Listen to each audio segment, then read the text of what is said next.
this lineage, wonderfully, we always start with praying for the enemies and obstructors and those who hate us, which is very timely. So, all mother sentient beings, limitless as space, especially those enemies who hate me, obstructors who harm me, and those who create obstacles on my path to liberation and omniscience, may they experience happiness, be free from suffering, and swiftly may they attain precious, unsurpassed, perfectly complete enlightenment.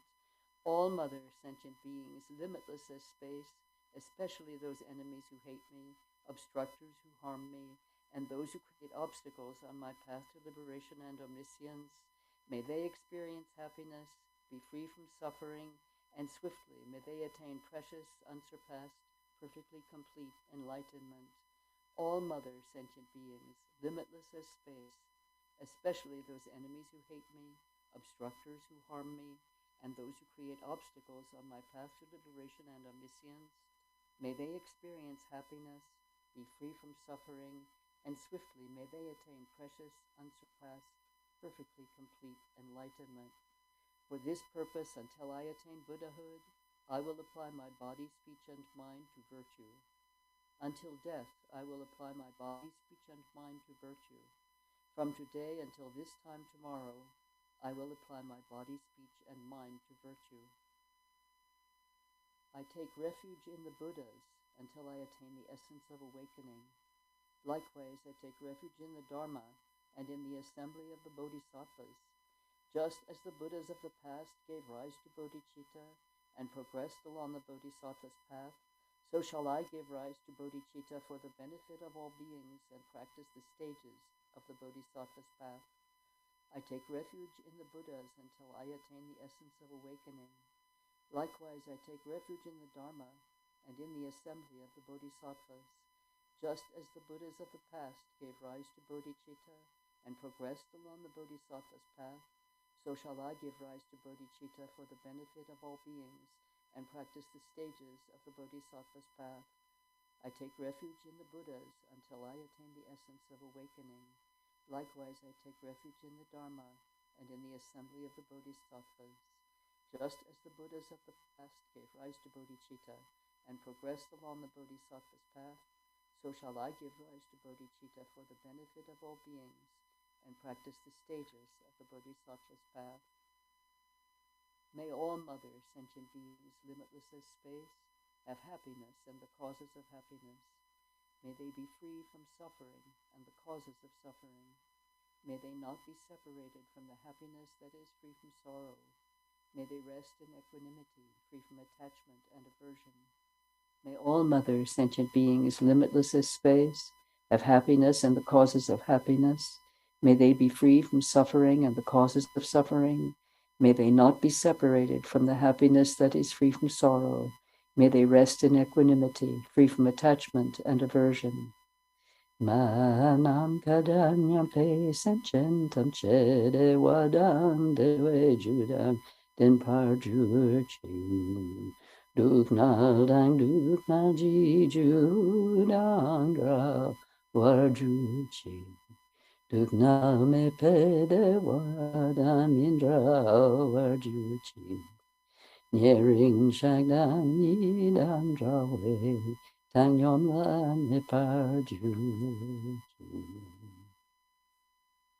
infinite array of worlds, each with 4 continents and the wealth of infinite oceans of realms, if I bring them all to mind and offer them without exception, please hold with compassion all the beings they contain.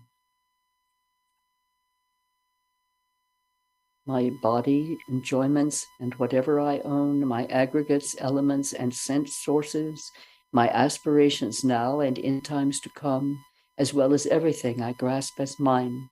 By offering them all, may I be blessed with the end of self-grasping. Completely liberated from the bounds of real and unreal, transcending the names and concepts of arising, cessation, and abiding, coming and going, affirmation and denial, the supreme mandala is the natural state. By offering it, may I be blessed to attain the state of Buddhahood. Om Guru Dewa Dakini Ratna Mandala Pratitsa Soha. Namo To the Guru, utter purity of all appearance and existence, I offer all appearance and existence arisen as the primordial ground. I supplicate you, may the three realms be completely liberated. Please grant blessings to empty samsara from its depth. Lord with five omniscient wisdoms, crown ornament, kind one with loving nature, precious protector of beings, heart of all Buddhas, inexpressible by words or thought, I supplicate you from the core of my mind. Bless me from within the state of Dharmata. Bless me to realize this mind primordially pure and unborn as the unfathomable Dharmakaya. Please turn the wheel of the Dharma of the greater and lesser vehicles and the teachings common to both according to the dispositions and mental capacities of sentient beings.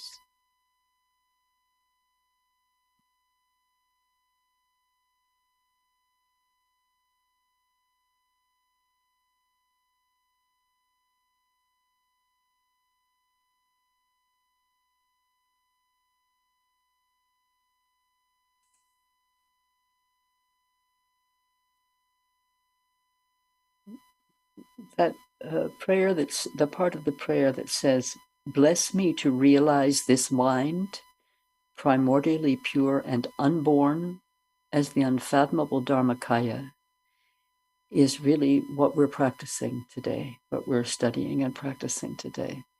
I like to begin by reading the original invitation to this gathering,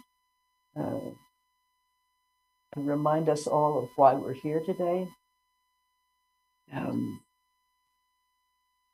Purifying the causes. From His Eminence Garchen Rinpoche, we are hearing this. We are living in times when beings are overcome by their thoughts of hatred, anger, and jealousy. And these are actually the causes of all harm in the world, even bringing us to try to destroy one another. These causes are within the people, created by the minds of human beings. Therefore, it is most important to change this state of mind, to cultivate a mind of love and compassion for one another. He is speaking to us. We are the people of this world and these times, the human beings called to change our minds. And the time is now. The Dharma gives us many skillful methods for cultivating the mind of love and compassion. They all work if we actually follow them. Sometimes, however, our mental, emotional afflictions can appear to undermine our positive intentions, as if we are helpless under the weight of our karmic propensities. I have experienced this personally, and perhaps you have too. Therefore, in our day together, we shall consider the process we call purification, by which seeds of negative cause in the mind stream can be cleared away, allowing beauteous bodhichitta to be recognized and to flourish. For this, we will engage together the profound, gracious, cleansing, purifying, healing practice of Vajrasattva. Purify based on love, the Holy Guru tells us.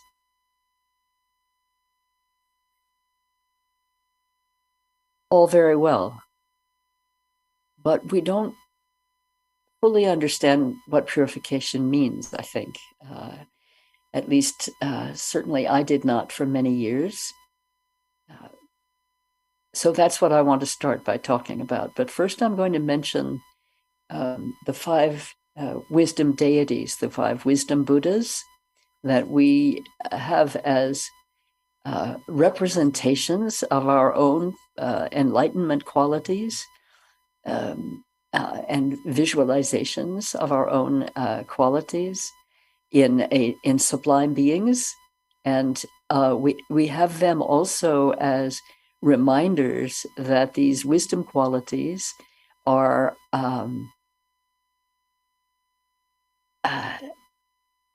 the other face of the dual realities that we live in, because we are ourselves the union of the absolute and the relative. We are the union of the two truths, absolute and relative.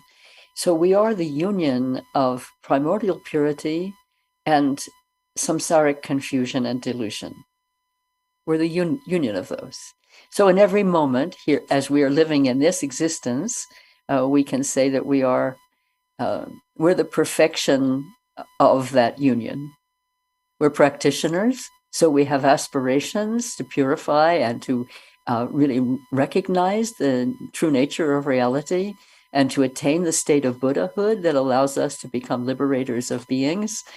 And we also recognize day by day we're kind of trudging sometimes towards that aspiration, fulfilling it in one moment and forgetting all about it in the next. And our confusions are very much with us here in the samsaric realm. And so I want to just name these deity figures that we take as representations. And I'll speak of their enlightenment qualities, their wisdom qualities that they show us as Buddha figures. And I will speak also briefly of the deluded mind that is the other face of this enlightened mind. It's our samsaric face that we know better than we know the enlightened face, but they're both ours. They're both ours. And the Buddha figures that we bow to with great reverence and respect, and we practice on for our own path. These are our mirrors. These are our mirrors. And that's why we turn to them, because they mirror to us the enlightened quality that is the essence of the confusion that we are experiencing that makes us turn to them. We turn to them for succor, for help, for rescue sometimes when we're really in trouble. And the face that they show us is the face of our own true potential, the always already present within us. I'm talking now about why we practice purification. So please make the connection in your minds with the already always existing primordial purity that is our true nature, and the confusing face that we see when we look in the conventional mirror, and then the deity enlightened face that we see. And we'll be practicing with all of that. So there are 5 wisdom Buddhas that we refer to as the 5 Dhyani Buddhas. The primordially pure nature of the deluded qualities of our ordinary mind is what they're showing us. So look at them and see that it's ourselves. Buddha Amitabha, the lotus family, sits in the western direction. Wisdom of discrimination, discernment, Buddha of limitless light, deluded quality, clinging, attachment, lust, passion, grasping, whether for a physical, sensory, or material object. That's Buddha Amitabha. The color is red. You can look all this up, of course. Just giving you a very brief note here. Buddha Amoghasiddhi, the karma family, color is green, sits in the northern direction. Action accomplishing wisdom, the enlightened face of jealousy. Vajrasattva, our deity practice today. Vajra family, white, eastern direction. Mirror-like wisdom, primordial purity. The enlightened face of our aggressive nature. And the deity of purification. They all are, but he's a specialist. Ratnasambhava, jewel family, sits in the southern direction and the color is yellow. wisdom of equality, equanimity, and the deluded quality, self-grasping pride. They are intimate with us, and our practice will make us intimate with them.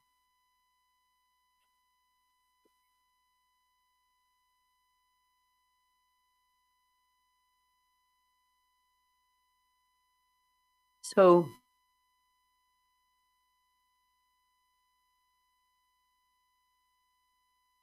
why we practice deity practice,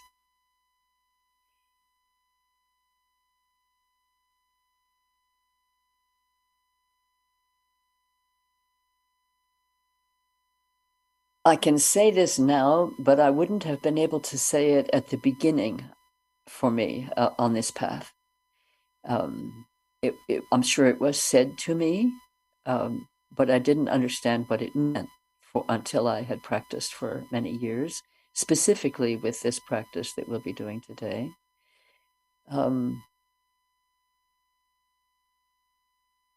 We practice on the deity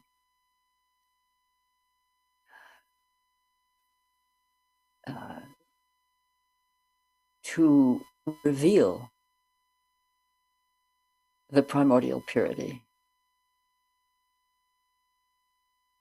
not to create it, but to reveal it, always there. It is our true nature. We are inseparable from that. So when we talk about purification, we're talking about clearing away what obscures our clarity of view and understanding, what keeps us from perceiving, recognizing directly the pure. The pure. That's us. So when I first began practicing on Vajrasattva, this was well over 40 years ago. I didn't understand what I just said to you. But I did understand that this being that I was practicing on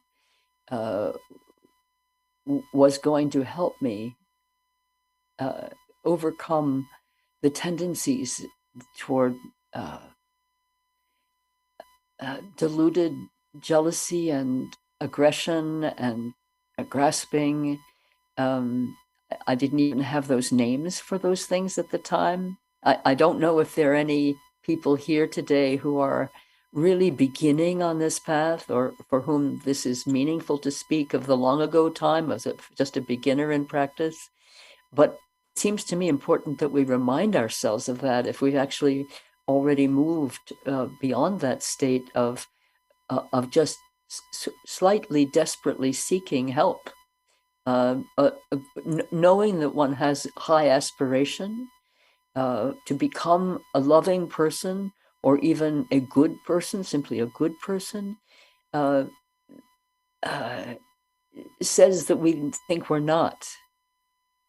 And indeed, we may not be. We may not be a good person. We may not be a loving person, and we may be correctly acknowledging that. But we can have, and I teach mostly and have practiced mostly in the West. So I'm more familiar perhaps with this Western mind, but where I will say is that I'm very aware that in at least the part of the West that I've lived most of my life in the United States, we do also suffer from the thought that there is something wrong with us. Many, many, many people I know come to the Dharma with that mindset. There's something wrong with me.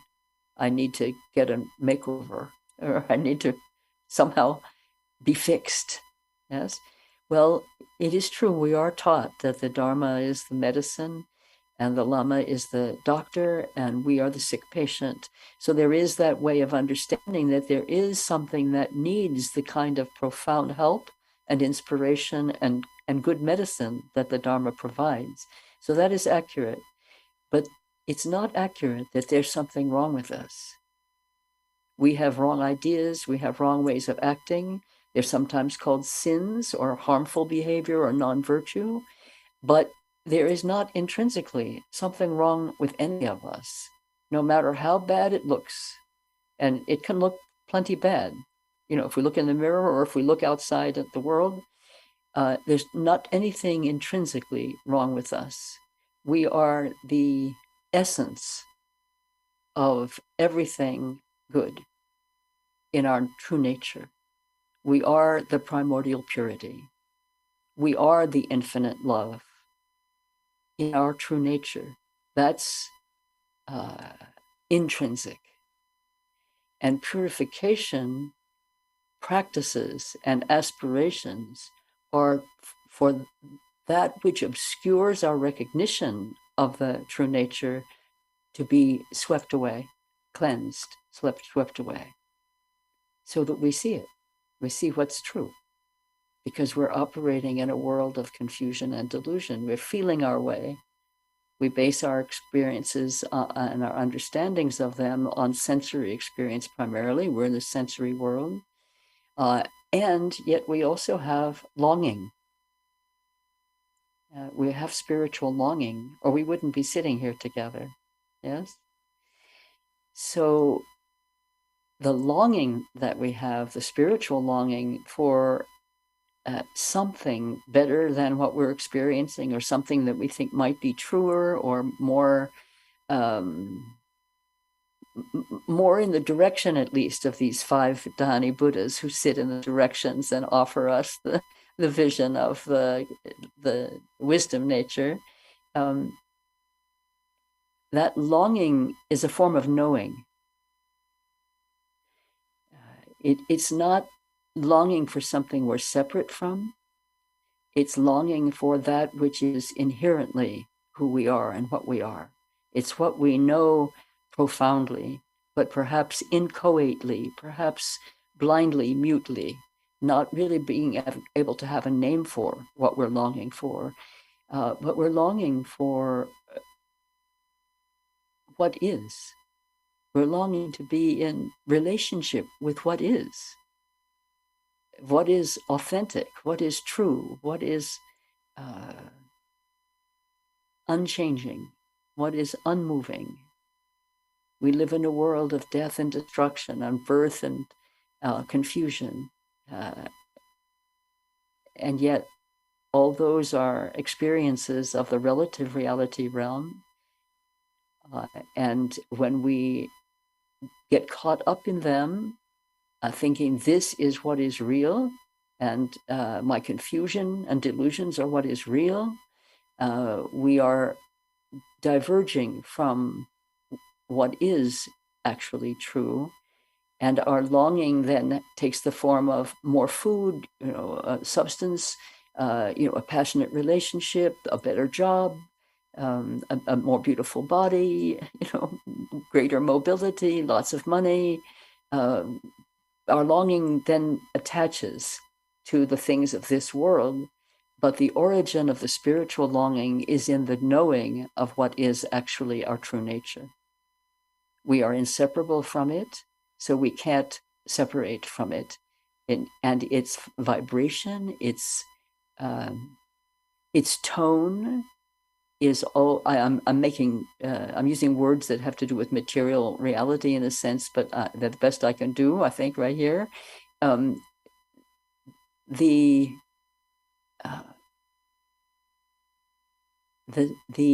inner knowing of what is,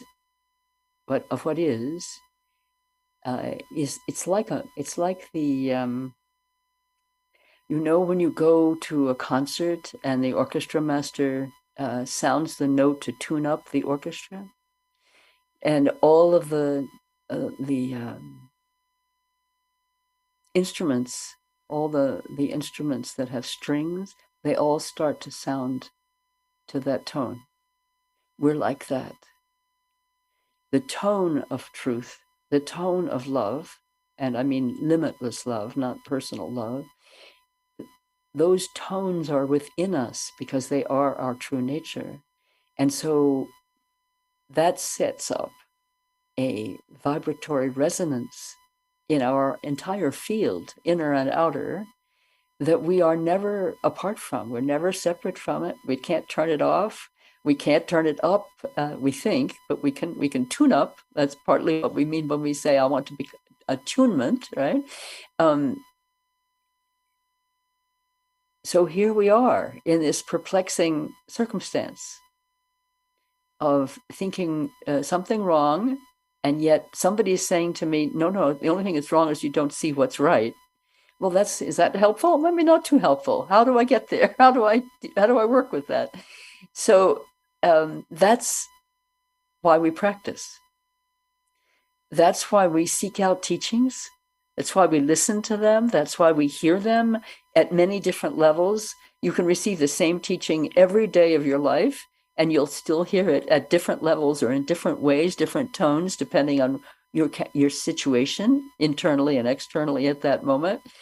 So you've noticed in teachings, we say the same thing over and over again. Yes, we need that. That is not because we can't think of anything new to say.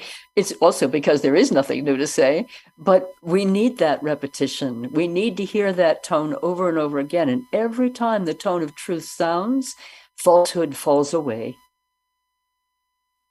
The sound of true, that tone, what is false? Falsity falls away a bit. So over and over again, we hear the precious teachings of the Dharma. We hear the precious words of those we love and care about who are saying to us, oh, you are a good person. I love you so much. We hear the laughter of little children. Our hearts light up as if somebody's shown a little sunlight into the heart. As Garchen Rinpoche says, love is the sunshine of the heart. So the innocent laughter of a little child is like a bell pealing, P-E-A-L-I-N-G. It's like a pure sound. And people resonate to these pure sounds whenever and this is one of the reasons that music is so powerful for people who pray and practice. And in many traditions, singing hymns is a very important part. And they're attunements. They're attunements. So then what is it, this thing we call purification? What is it purifying if we are intrinsically pure already? What is being purified? Well, there's this wonderful word that Garchen Rinpoche uses, and he says that this comes actually from the Buddha himself, this word adventitious. We're purifying, and the phrase that's used that Rinpoche quotes very often is that we are clearing away the adventitious stains or obscurations that impede our clear perception and our recognition and our realization. Adventitious meaning arising somewhat unpredictably and from cause. So they are extrinsic, not intrinsic, the things that must be cleared away, our confusion. They are not intrinsic to us. They have causes. And the causes of our confusion, the causes of our suffering, all come down to one cause. There is one cause for all forms of suffering that sentient beings experience. And that cause is the innocent, original misperception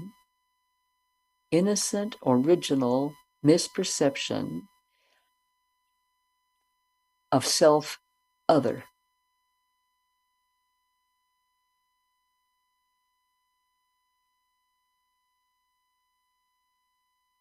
And in that misperception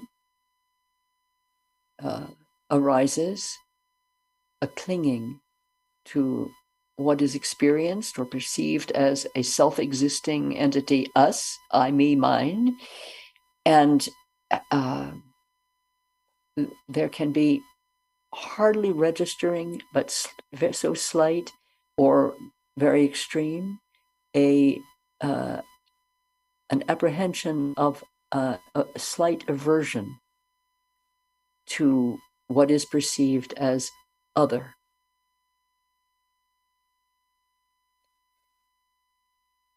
This is very important. It's important that we understand this. We use the term self-grasping a lot, saying for instance, in our prayers, we pray that we will be blessed with the end of self-grasping. But in the colloquial language that we use, self-grasping is often misunderstood as being just selfishness or self-centeredness or self-reference. Self-grasping gives rise to those expressions. So our selfishness, our self-concern, our self-interest, and so on, these are articulations into the world of personality and activity of the underlying grasping to the deluded notion of a self-existing I. Self-grasping is grasping to that deluded notion of a self-existing I, and therefore of a self-existing other. That's the origin of dualistic delusion. The text that most clearly articulates this and gives practice for it is the prayer of Kuntuzangpo. So, and it's in the Garchen Institute prayer book, the blue prayer book. It can be found on the internet, the prayer of Kuntuzangpo, the prayer of Samantabhadra.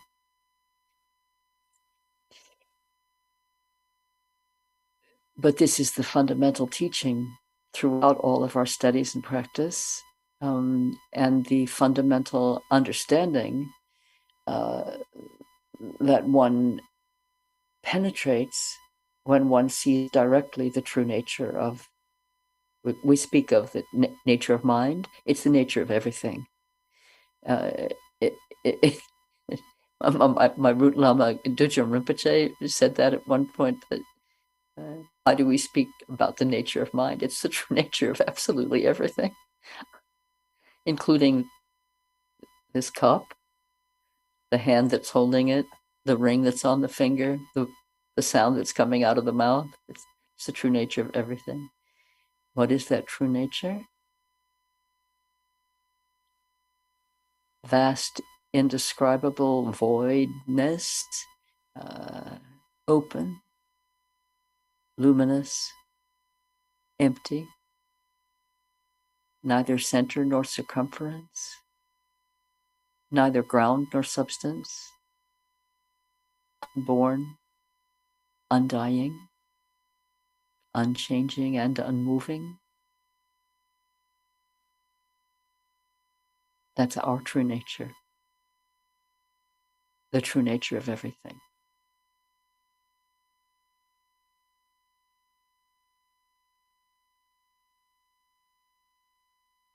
That's the good news.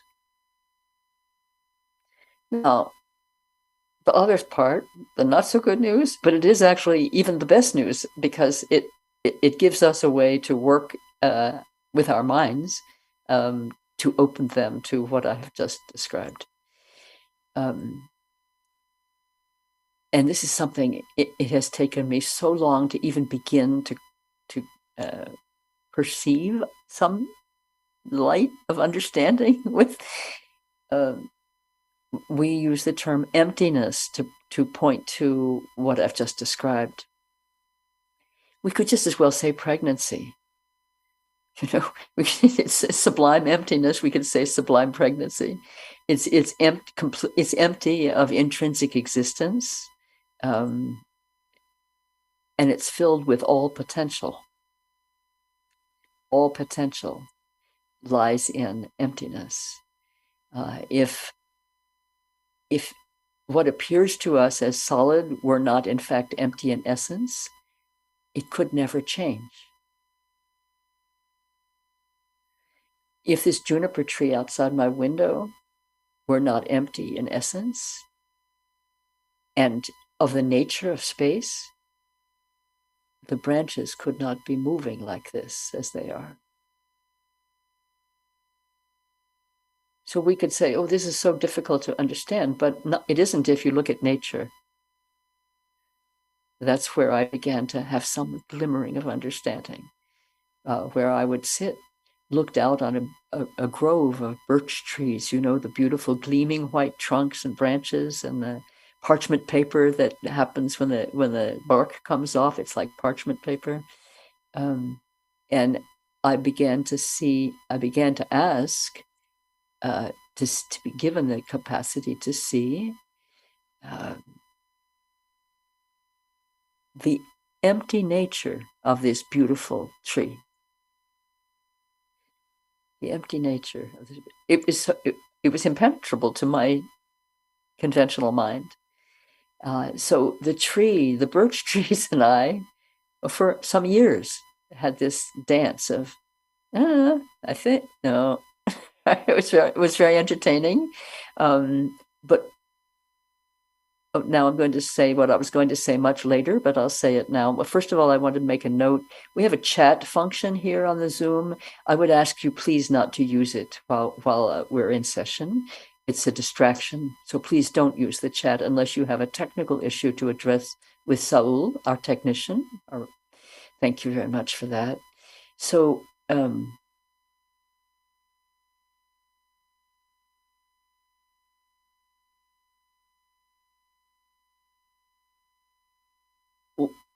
this is very personal. I'm just that kind of teacher. I speak of my personal experience because I have found with many people whom I work with that it is sometimes helpful to hear that.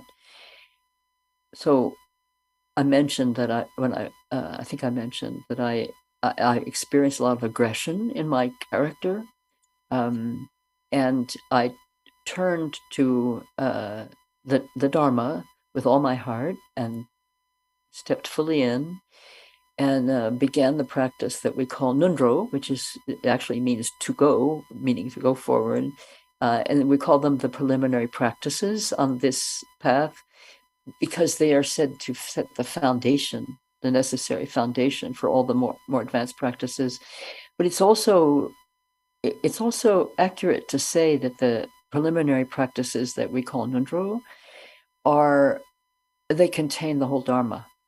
So even if you say at age 30 something encountered the nundra and thought, oh, I won't have time to do all the nundra and also all the advanced practices, and then say you died at 35 and you had completed your nundra, you're good.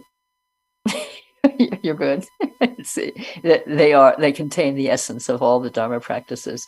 So what was very profound and meaningful to me, right from the beginning, it was recommended that I start with Guru Yoga, which in the Nyingma lineage that I was in at the time, we started with Guru Yoga, and but I knew myself rather well, and I said, yes, I would love to start practicing on the pure Guru, but at the same time, I have this extremely impure mind. I have to accompany this practice from the beginning with Vajrasattva practice, because he had been described to me as the deity, really, of purifying light.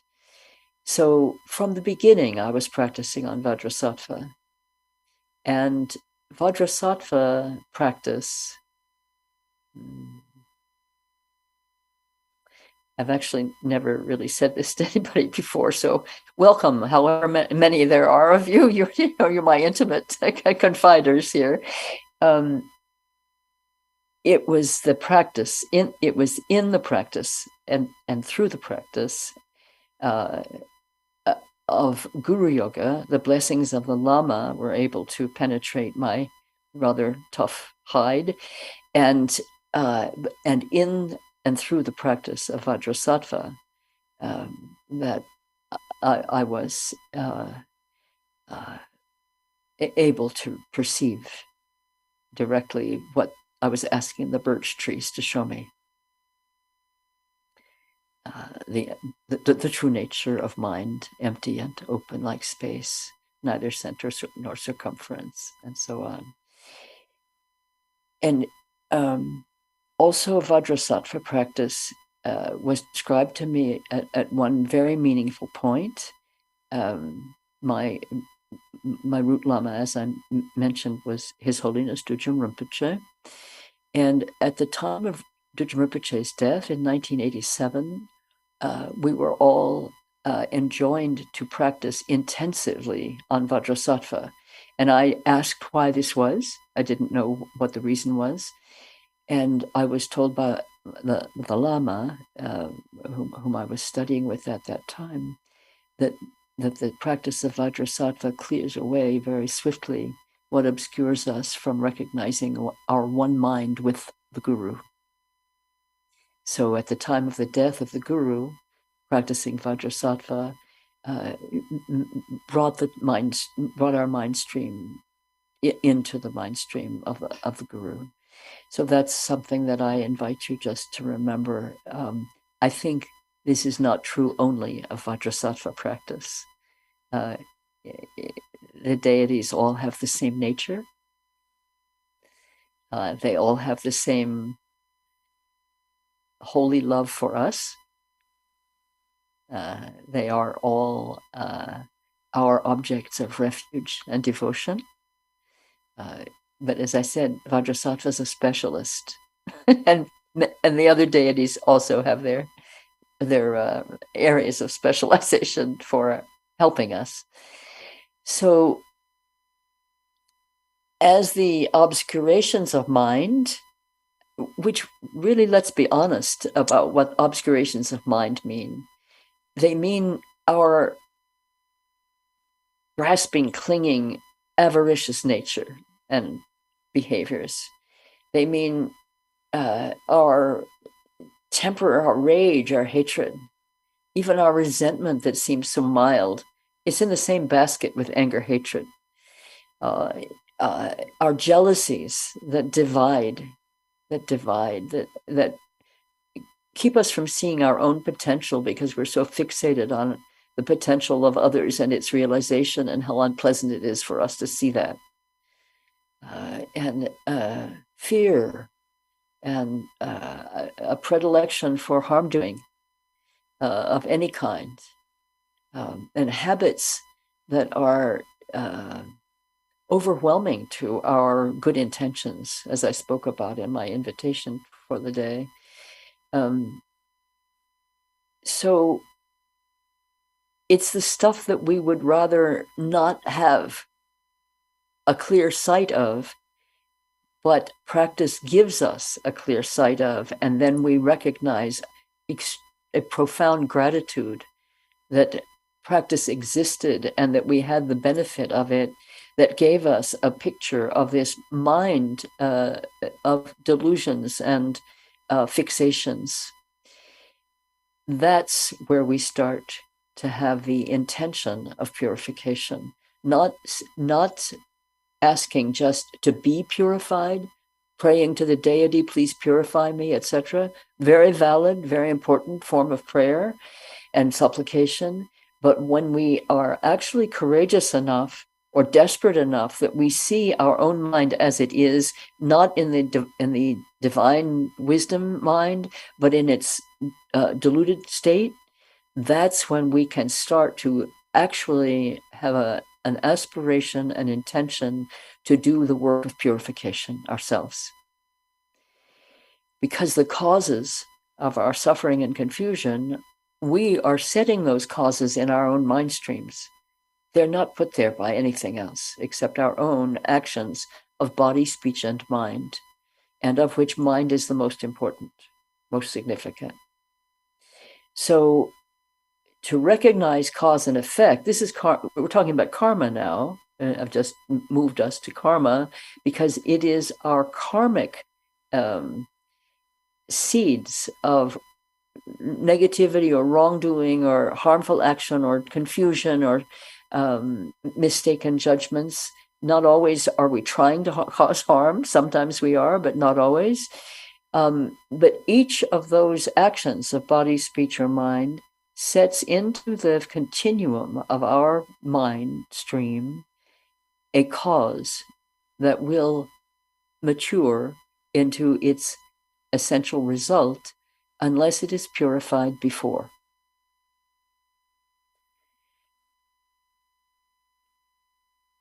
And this goes for good cause and bad cause. So your cause of harm doing, your cause of harm, sets what we'll call negative seed in the mind stream. And the way to prevent its maturation is to purify on the spot. That means that we must perfect our capacity to see the mind's operations. That's the clear awareness practice, or any practice that practices on mind, like Mahamudra and Dzogchen and nature of mind practice.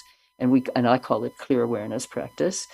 That allows us to see the tendency of mind that gives rise to an action of body, speech, or mind that places a seed of negative cause or of positive cause. And more good news, the seed of positive cause also comes to maturation, and we don't want to purify that one. We want to add more of those. It comes to, for example, when we recite the prayers of aspiring to bodhichitta, yes? Those are setting seeds of a positive cause in the mind. They will come to maturation also. And this is because this emptiness we refer to has what Longchenpa refers to as dynamic nature. The nature of emptiness is dynamic as well as empty. So cause and effect happen in mind that is one of the phrases that I've recently seen that was very meaningful to me, moving, mind is moving from beginningless time. These are things that are sort of impenetrable to logical understanding, for me at least. But really the Dharma is filled with what we call pointing out instructions. We can't say, this is what this means, da, da, da, in some solid, clunky way, but we can point, say, this will point us in the direction to take for understanding. So for me, I'm still at the stage where this statement of Longchenpa is the most beauteous mystery. And I'm still poking at it, and as if it's something that I can penetrate. Not like that. But every now and then I get a little taste. But so when I understand something like the statement that the Lama makes, that Garchen Rinpoche, my Lama, my beloved, wonderful, perfect Bodhisattva Buddha Lama, makes, that any cause can be purified, then there's a great sigh of relief. I don't have to understand completely all the operations involved here. You know, I don't have to all get conceptually the entire meaning of the whole display, and how the display has as its nature the emptiness, like an openness, like space. I don't have to be able to penetrate that conceptually in order to engage in practice, aspiration, intention, clear intention, and practice that gradually reveal that gradually reveal that truth. So when we're going to turn, particularly this afternoon, to the actual practice of Vajrasattva. This is one of the keys that in my life has been practicing on deity, has been one of the keys to open my mind to the ineffable absolute, and the love from which it is inseparable. Love is the natural radiance of emptiness.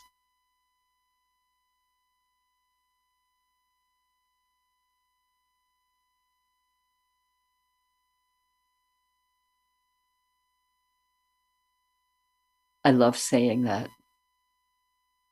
because we don't think that. We think of love as being what we, the Valentine heart, and everybody's making this symbol now, which is very sweet, and and we think of it as what we experience among people and out in nature and whatever, listening to beautiful music, and it is that is the radiance of emptiness.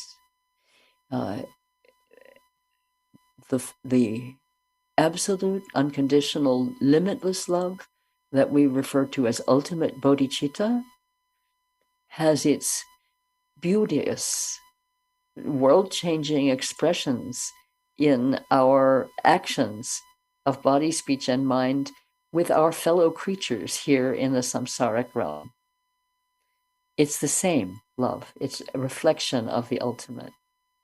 As our flashes of understanding and wisdom are reflections of all-penetrating, unchanging, unmoving wisdom. Union of the two truths. We are that. And all appearances in relative reality are that. Of the nature of emptiness, of the appearance of solidity. Just like that. Yeah? That takes away, you're thinking and hoping I'm going to say, takes away all our obscurations. I can say that.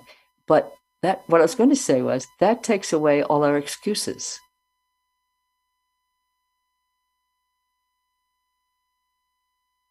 And praying and supplicating and aspiring to be done with all of our excuses, to have them taken away and removed from our mind streams, that's a big help on the path. Willingness. We don't talk enough about willingness, I mean, how often have you heard that word in the teachings? We don't talk about that very much. But without willingness, we wouldn't even be here talking to each other today, or I'm talking right now, but I'll be listening later. So we wouldn't be here. Right? It's key. It's key.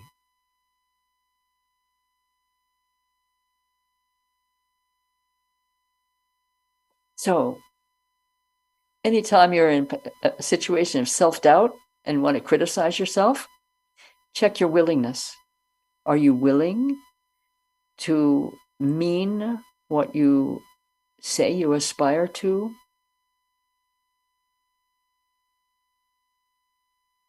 Are you willing to take the next step? You don't even have to ask yourself, am I willing to become a Buddha? That might happen next week instead of this week. But I had an experience with my small Sangha, which is called the Strong Heart Sangha, actually. I had an experience with them recently where I said something I never intended to say to them, but it popped out when I was giving teachings at one point. And I said, I don't think I've ever heard anybody here in this room together, it was online, but the Zoom room that we're familiar with, say, when I become a Buddha, or when I become Buddha, or when I attain Buddhahood. I told them I had never heard anybody say that. And then the most amazing thing happened. I do, me too. And it was the first time, I think, that some of these wonderful bodhisattvas, wonderful bodhisattvas, had articulated outside, maybe even articulated to themselves, that ultimate intention, to attain complete enlightenment, to attain Buddhahood in order to become a liberator of beings. And the energy in our Sangha has changed very noticeably since that day. Because now there is willingness to go all the way. Now there's pure octane in the tank. Infinitely refillable. And the fumes are nectar.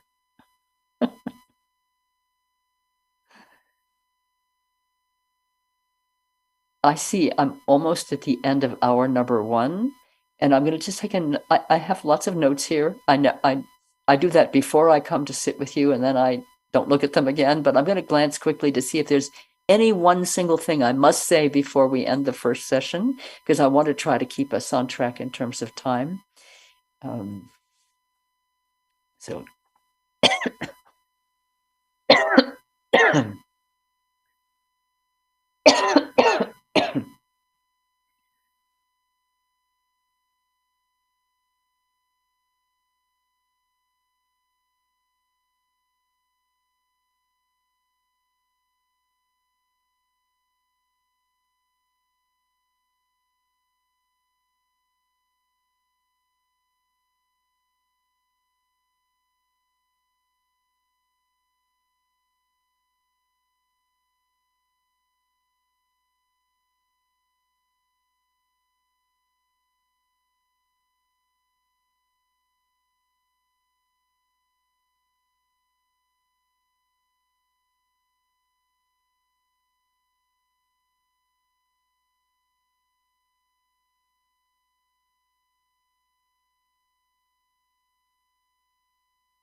the host asked me to unmute, but I muted myself because I was having a coughing fit, which maybe you noticed. I'm not sure because I was ducking behind.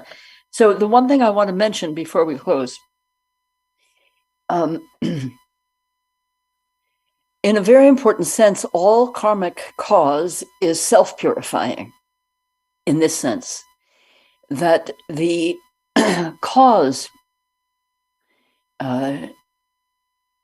disappears or is purified when the result appears. So what we say, when result appears, necessity ceases. So all karmic causes will mature. They'll come to maturation and they'll come to completion through that process. When they complete, they're done. So we can say that's the natural purification process of karma. But for our negative causes, that completion is experienced as suffering.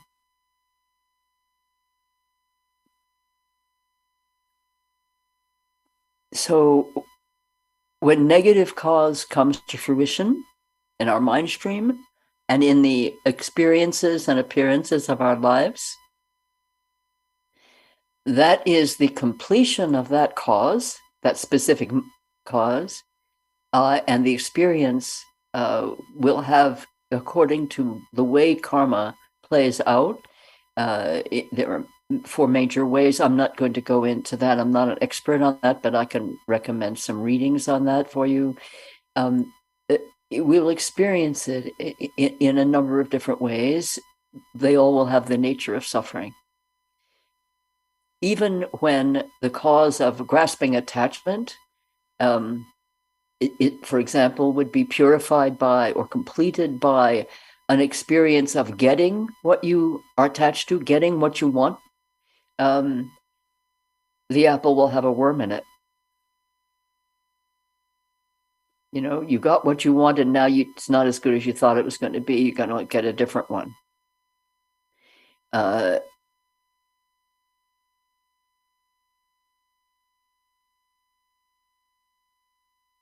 So when result appears, necessity ceases. But there is also something that we call karmic propensity. And that is a leaning towards, it's not a discrete cause that we're referring to when we talk about propensity. It's not a specific one cause placed in mind stream or imprinted on mind stream. It's the propensity to engage in that particular kind of behavior over and over and over again, that comes from that cause having been set over and over again.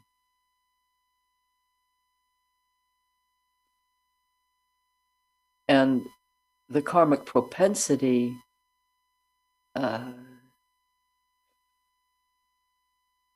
can feel, I think I said this in my invitation to you too, it can feel like a very heavy weight that we can't get out from under. And one way that the teachings on karma or theory of karma speaks to this is to talk about winds of karma, that no matter what you do, they keep driving you in a certain direction. So the specifics of how karma functions, I'm naive about to some considerable degree, but what I do understand, and most particularly from looking at my own behavior of mind and body and speech, what I do have some expertise in that mind, because I've lived with it for 83 years, I'm rather familiar with it by now, but it still can surprise me.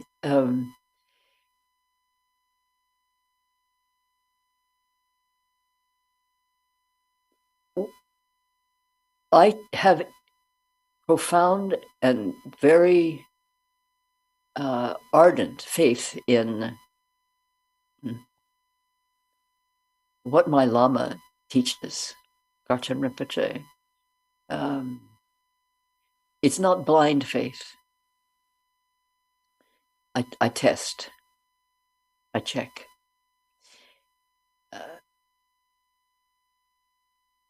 But he has taught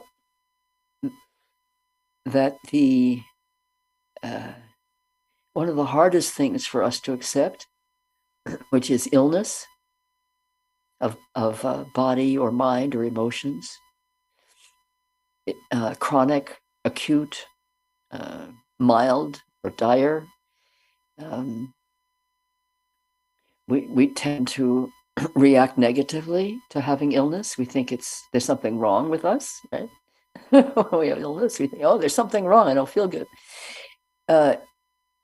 He said once, and he said since, but the first time I heard it, it was electrifying. He said, be grateful for every sign of illness of any kind in your own body, your own mind, your own emotions, because that is a sign that your karmic propensities are being exhausted. He didn't say the specific seed of that particular illness is being exhausted. He said karmic propensities. If you turn around and look at any condition that you are experiencing with that perspective, your life is going to change.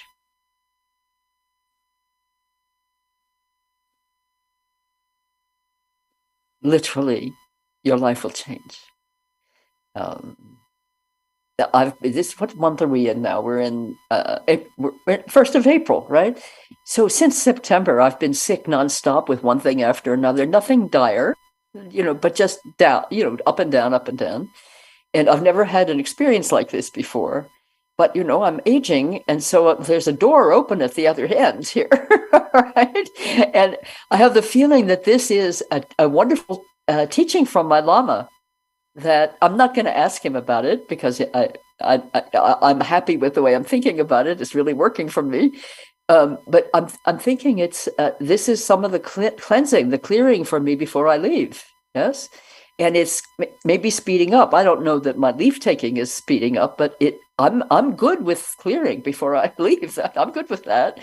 And so while this 6 or 7 month period has been challenging, mostly in having to leave my COVID protection of a seclusion to go out to many different offices and doctors and so on, labs, I have to say to you, I'm laughing all the way through this. And that laughter is not, oh, this is so funny, although some of it is really very funny, but it's also a lightness. And I started noticing this about 10, 15 years ago, that when I would come through an experience of illness, having received this teaching, I started to experience I was lighter at the end. So I'm saying that to invite you to recognize that suffering is purification. Anytime you're in an experience of suffering, you can do all the blaming and shaming you want to about causes outside or what's the matter with you inside or whatever. This is karmic cause being purified. And if it's illness of any kind, it's karmic propensities being purified. And so here's what I wanted to say before the end of this first session. Do not say no to your suffering, please. Do not say no to your suffering. That is our instinctive reaction. I'm suffering, this is bad, take it away. Or let me, do something to get away from it. Don't say no to your suffering. You don't have to do what creates more of it. That's not the implication of what I'm saying. The implication is, say, I am grateful. My karmic causes are being purified. There's never anyone outside to blame, ultimately. The other beings that we share the samsaric existence with, yes, they can harm us, but we have had some role in that occurring. And I won't even attempt to say what that might look like, but that moment of suffering, that's ours. That's ours. And then we can also do everything that's possible to change the circumstances. You don't have to say, okay, now I'm suffering from illness, I'm never going to see a doctor again, I'm just going to let my that's not what this means. And it's not to say, okay, now the people in Ukraine are being killed, and people in other places on the planet are being killed by people who are oppressing and attacking and trying to destroy, etc. It doesn't make it okay at all what's being done to those who are being harmed, but it does mean that we should not refuse the suffering in the mind, because that is really where we experience the suffering. The other stuff is pain, fear, whatever it may eventuate as, but the mind is where the suffering is really occurring. And to fight against it, to gainsay it, to say no to it, is to refuse that which is the process by which we purify. So that's the note I want to end on for this first session. We're going to take a short break, not long, maybe 10 minutes if you need that for bathroom or to refresh your palate with, a drink of water or tea or something. So let's say 10 minutes max, but come back as soon as you can, because I'll start talking at some point and I'll hope you're here when we do that. And so we'll be in a full-scale Zoom session when we return. It won't just be this talking head person. We'll be all together in communication. And I'm going to invite in that, when we first open, when we come back for this next session, we'll do questions that may arise or requests for clarification and so on. And we'll see how far we get in that, in our next session. And then the afternoon will be devoted to practice. And we may begin that in the next session, but we'll see what everybody has in your minds and what you'd like to bring to the table. Okay? All right. So I'm going to thank you very much for this first hour that we're together. What a joy it is for me to be able to be here with you. And I'm going to stop my video and mute myself, and I'll be back shortly. Okay?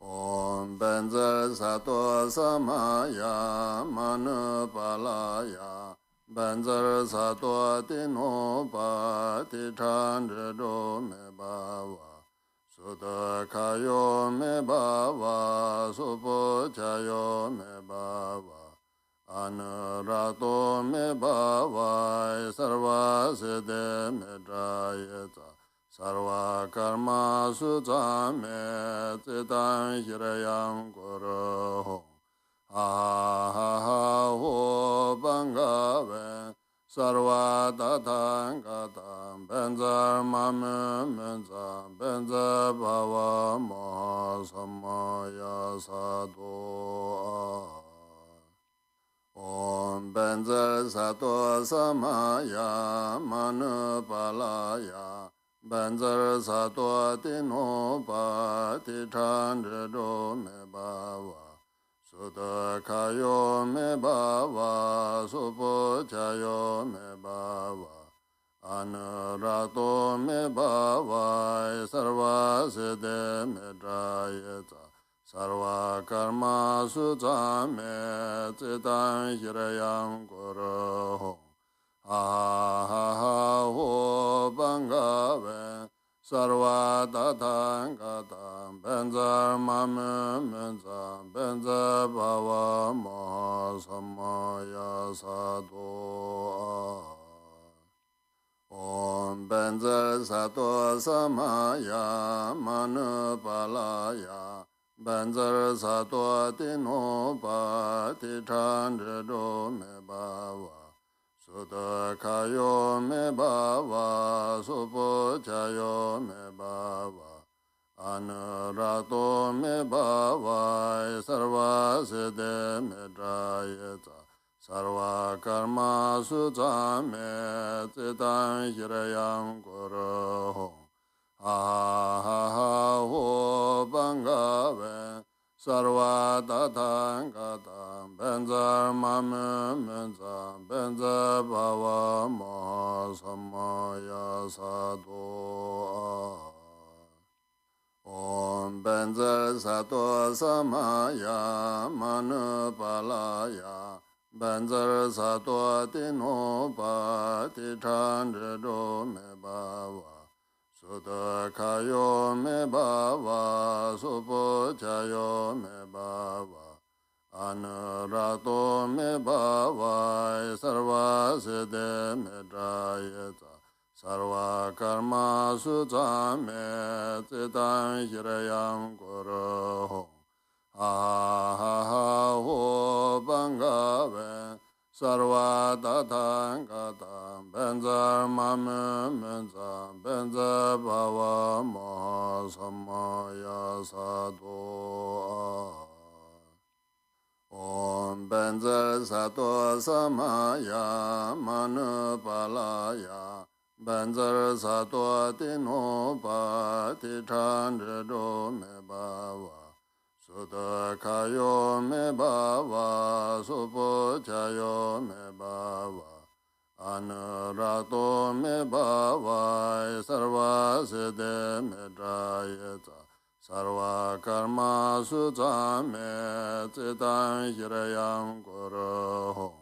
Aha ho bangave, sarva tatang katam benzer mame menza benzer bhava maha samaya sadho Om benzer sato samaya manu palaya benzer sato tino pa ti chandro me bhava Sudha kayo me bhava, supo chayo me bhava, anurato me bhava, sarva siddhe me drayeta, sarva karma sutta me citam hirayam kuro.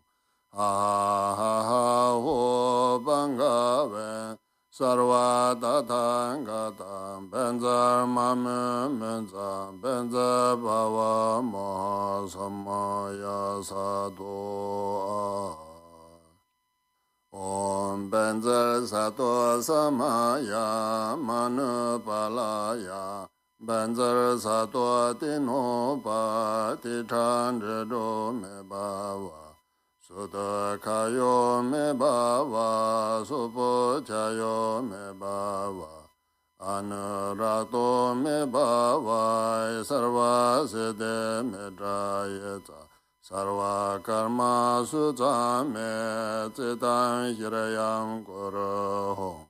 Aha ho bangave, sarva tatang gatam benza mame menza benza bhava maha samaya sato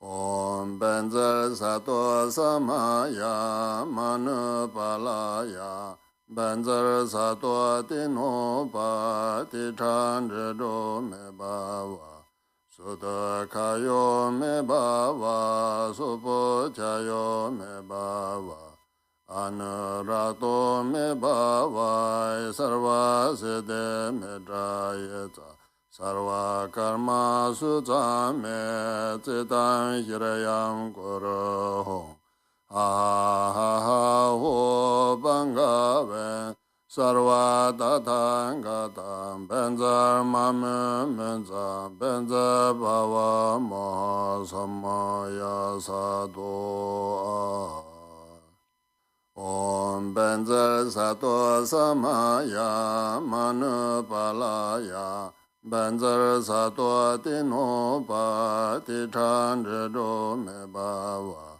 Sutta kayo me bhava, supo chayo me bhava, anurato me bhava, sarva siddhe me drayeta, sarva karma sutta me citam hirayam kuroho, ha ho bangave, sarva tatangata benza mame menza benza bhava maha samaya sato Om benza sato samaya manupalaya benza sato tino pa tichandro me bhava Sutta kayo me bhava, supo chayo me bhava, anurato me bhava, sarva siddhe me drayeta,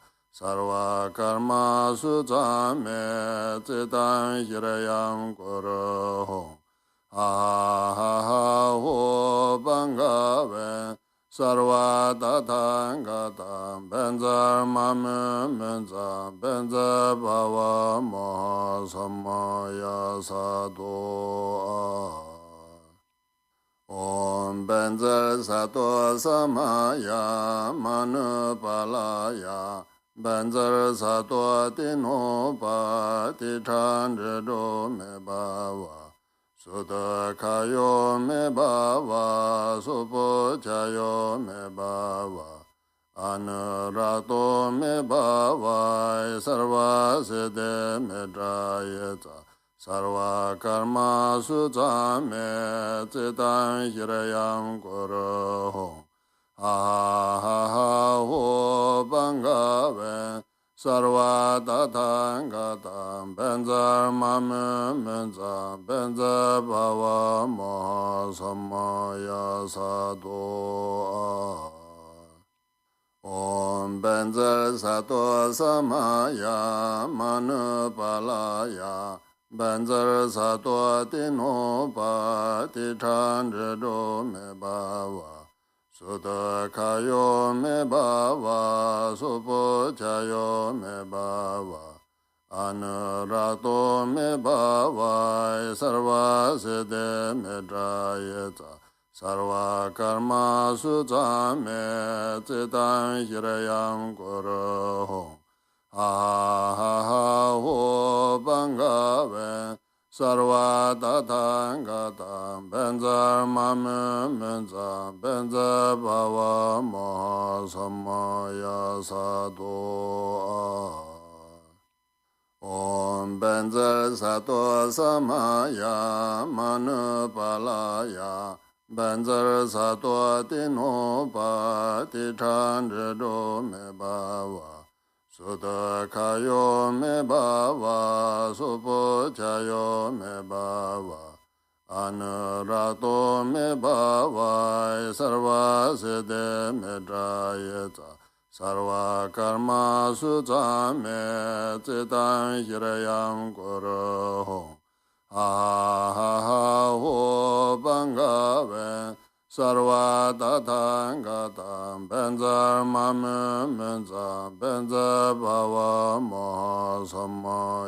Sado Om Benzer Sato Samaya Manupalaya Benzer Sato Tinopa Tichandro Me Bava Sutta Kayo Me Bava Supo Chayo Me Bava Anurato Me Bava Sarva Siddhe Me Drayeta Sarva Karma Sutta Me Citan Hirayam Koroho Ha ha ha ho Bangave Sarva Tathangata Benza Mame Menza Benza Bhava Maha Samaya Sadho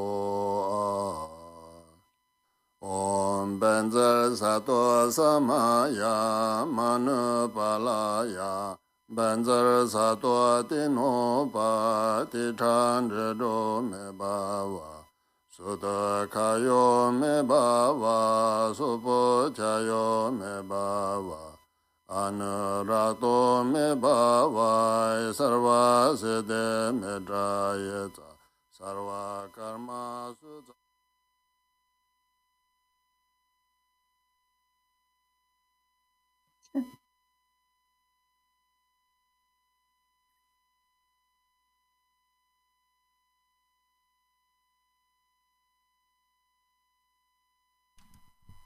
Okay, we're back. Good. Yeah, I'm just taking a look at the gallery here to see all beautiful faces.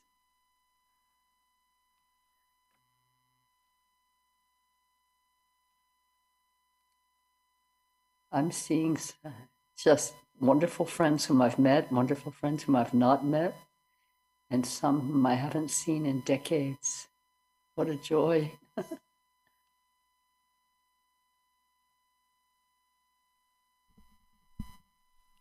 Okay, anybody who wants to ask a question, you have permission to unmute yourself and ask a question, or you can raise your hand. Also, I will see the hands on the screen coming up, and I may at some point I may just call on people rather than waiting if I see your actual physical hand arise. Right? But we'll try to keep things in order, so Okay. it doesn't become completely okay. So We have a first one. Yeah, I'll take it. So it'll be Charlie. Is it Carly? Yeah, well, it's Samana, his wife. Samana, hi there. Thank you for your beautiful teachings. Very timely for spring. I appreciate this. I just wanted to clarify on the 5 wisdom deities. I missed the 5th one. I wanted to make sure I had them all. I know you said Amitabha, Amoghasiddhi, Vajrasattva. I believe it was, is it Rajnasattva? Ratnasambhava. Ratnasambhava. And what is the 5th one? Oh, in the center, given different names. Sometimes that's Akshobhya, who also appears in the east, but sometimes in the center. So you can look that up. Okay. Right, because I've seen that with different identifications. It represents space. Okay, that's the 5th one? Mm-hmm. Oh, I think, yeah, one. Because you listed 4. I didn't get the 5th one you listed. Oh, you're right. I only listed 4. That's why you didn't get it. Yeah. So okay. It's. I'm sorry, my mind is just not going there right this minute. It may pop up into my mind, but you can also just Google it. The five Dhyani Buddhas, the 5 Dhyani Buddhas. Okay, I will do that. Okay. Thank you very much. Yeah, good. I'm known for that. When there's a list, I always leave one thing off. Okay, thank you. Thank you very much. Yes. Okay. Eleanor?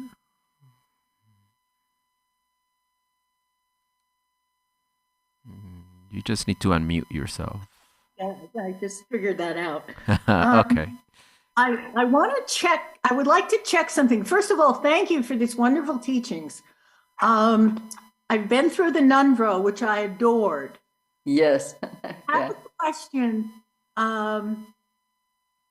There's a line in one of Milarepa's poems, his songs, and it says, "The kleshas are the illumination. And when you were talking today, that just hit me all over again, because that's what you're talking when you said check your willingness. That's where you need to go. I can tell by your smile I'm on the right path. Yeah, because when I heard that line in Milarepas, or when I read it the first time, it was like, oh my God, directions. Because a lot of these directions are just so amorphous. And yet every once in a while, one comes along and it's like, bingo, okay. You know what? I think, I love the word amorphous, but I think that's not exactly accurate, because they might feel amorphous to us because we can't find our way into them and around in them, but they are very precise and very pristine and very pointed. And those are the ones that are hardest for us to grasp with the intellect, but that will strike us. Will strike us. And then we won't be able to it won't let go of us, or we won't let go of it until at some point, bingo, there it is, the meaning. So is that's going from the relative mind more to the ultimate? The two are inseparable. But when Milarepa says the kleshas are the illumination, you could then say, well, he means the kleshas, the confusions, the delusions, and the afflictive emotions are the doorway to understanding something, or we have to go through them in order to purify them. You could elaborate in lots of ways about that. But the pith instruction, the kleshas are the illumination, take that pith instruction into practice and just let it roll around. The phrase I like, the way I think of it, when something like that hits me and just, I can't let it go, I don't understand it, this keeps ringing in my mind, I think of it as a luminous marble rolling around in my mind, right? And so it's shedding light all the time. So go for the pith instruction in your practice and play with it every possible way you can in the relative reality mind. Okay? Thank you. Thank you so much. That was great. Yeah. Okay. Trish, is Trish next? Trish, yeah. Okay, hi Trish. You need to unmute yourself, Trish. Can you unmute her? We were both doing it at the same time. Oh, there you are. Okay. Barbara, thank you as always. Thank you for your profound teachings. This has been wonderful. My question isn't specific to the teaching, but something that you briefly mentioned, and that is about the Strong Heart Sangha. I've been longing to meet with other Sangha members on a regular basis, and I was wondering if this is something we can attend online, or if we have to be in a certain location to be part of it. Well, no, it's both. It's that nobody's ever asked that before. I'm really happy to hear your question. It's both. There's it started in Sacramento, California, and that's where kind of the one formal group is, but it also exists online. But we don't have regular scheduled meetings of the Strong Heart Sangha. They pop up when necessary or desired, and you'd be very welcome to become a part of that Sangha in that way if you would like to. And send me an email at the Garchen Institute to registration@garchen.net. And ask to have it forwarded to me, and then I'll send you the information about how to contact. Oh, that's wonderful. I've been longing for this for a long time. Lovely. Where are you located physically? I'm in BC, Canada, British Columbia. Canada? Good. And I don't have a local Sangha in my area. And I've thought for many years now, actually, if there was a way for those of us who are involved with the Garchen Institute could meet, not just at teaching. So this is great. Thanks so very much. Okay, so that's something you could raise with us, the Strong Heart Sangha. Is there a way to do ongoing meetings? There are some ways in which that's happening. So good. Thanks for checking. Thank you. We're all strong hearts here. I mean, all of us who are in the Dharma are strong-hearted people. Strong-hearted beings, yes. Hi, Patty. I think you're next. Okay. Speaking of strong hearts.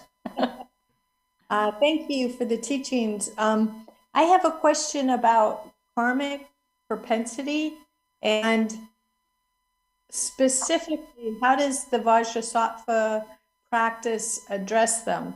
Because from what I've been able to see in my mind, deep ruts. And I see and I see and I see, and yet I continue with patterning. And so I was curious how Vajrasattva practice addresses the propensity. We will see that when I introduce the practice, I'm going to give more of that information because I'll give both the lung and the tree for the practice. So I'll speak to that very directly. But what I can say is that in a more general way, there are four, we call them the four powers or the four opponent powers that are required for purification. And they're embedded in the Vajrasattva practice. And they are, you've probably read them. Actually, Saul, do you have that to put up on the screen, the four opponent powers? I don't, I'm sorry. Okay, No, I meant to send it to you. But you sent them, I have the printout of Yes, it. it was available for download too, yeah. So it's available for download. And I'll be speaking about them more this afternoon, if that's, can you wait or do you have to?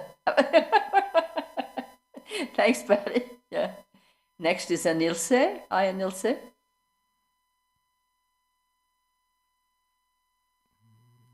You think you must be muted. Okay.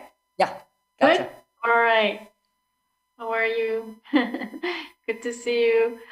So I really appreciated your talk on karma. And you said something, mind moving through impermanent time. Is that right? Impermanent time? Oh, no, I don't remember that word being there. Yeah, I think I got that wrong. That's why I wanted to ask. That mind is moving from the beginningless. From the beginning of beginningless time, mind is moving. And you know, in the teachings on clear awareness, we speak of mind and wisdom awareness, never coming, never going, never changing,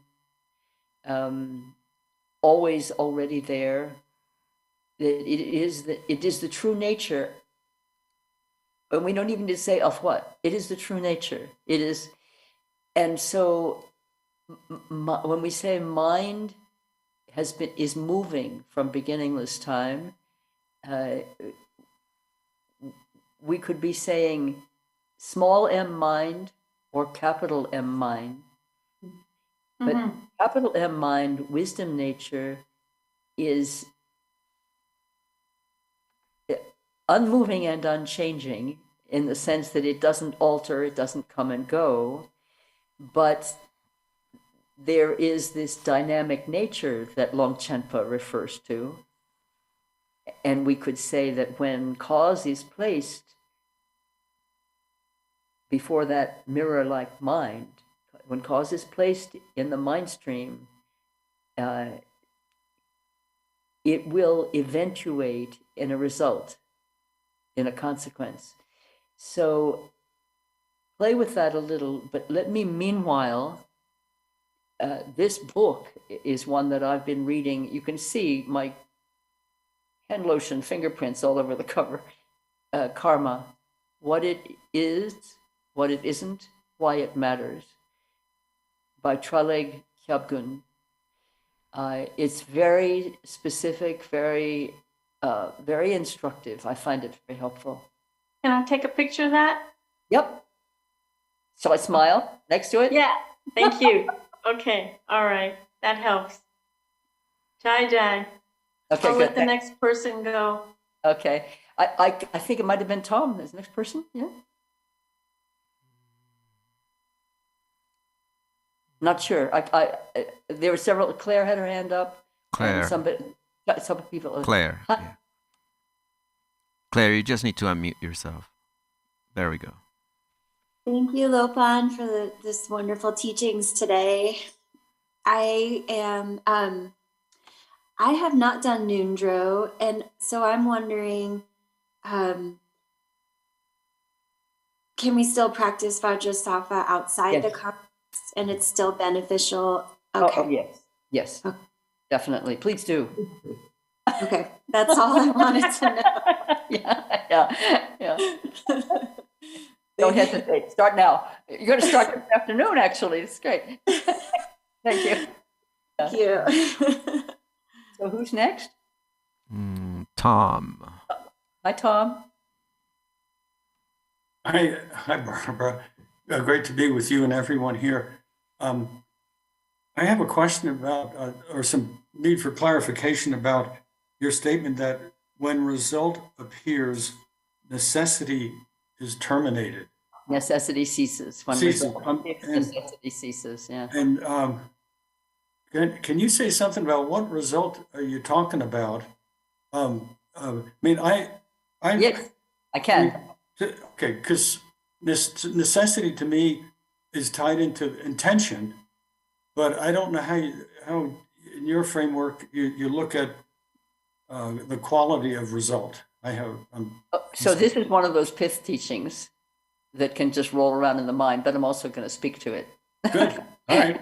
Right. So when result appears, necessity ceases, meaning when the consequence of a karma that is sown in the mind, when that consequence eventuates, matures, ripens, appears, then the cause of that consequence is no longer.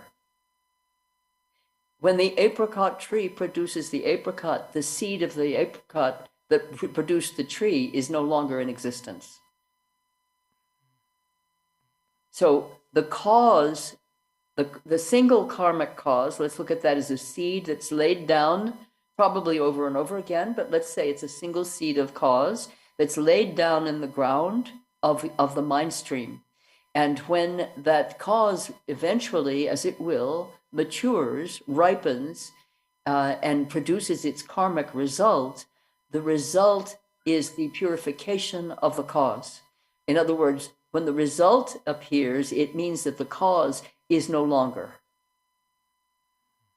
But, now that's a great relief to think, but we've lived, according to the way the Dharma teaches, we have lived hundreds of thousands of lifetimes.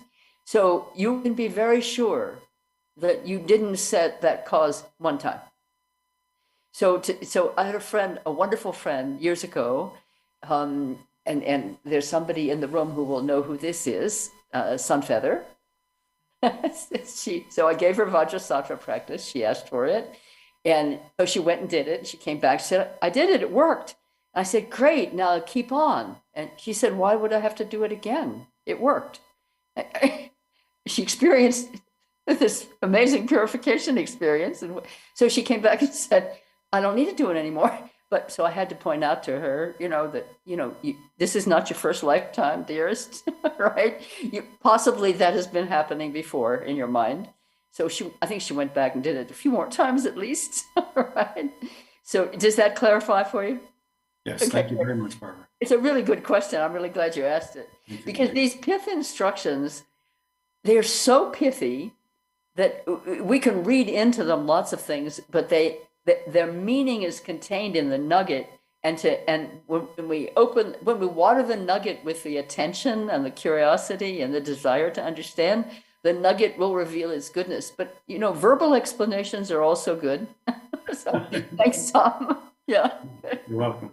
Okay, good. Who's next, So? We have Charlie. Okay, Charlie. Hi, Hello, Charlie. Barbara. Good afternoon.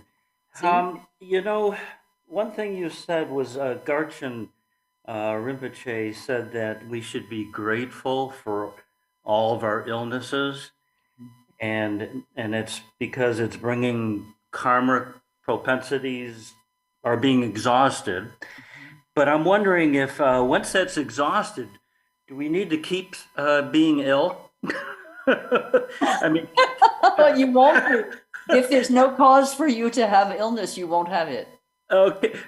Yeah, I mean, because it's not like, oh, let's just suffer for the suffering of it, right? No, definitely not. Okay. This is not a masochistic path.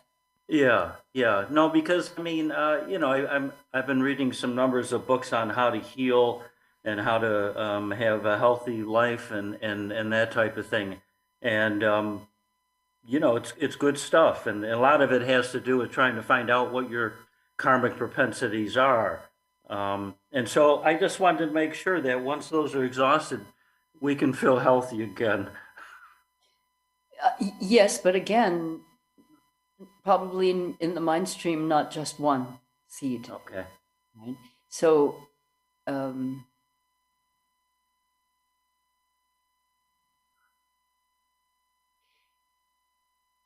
so Charlie, you know this, I'm sure.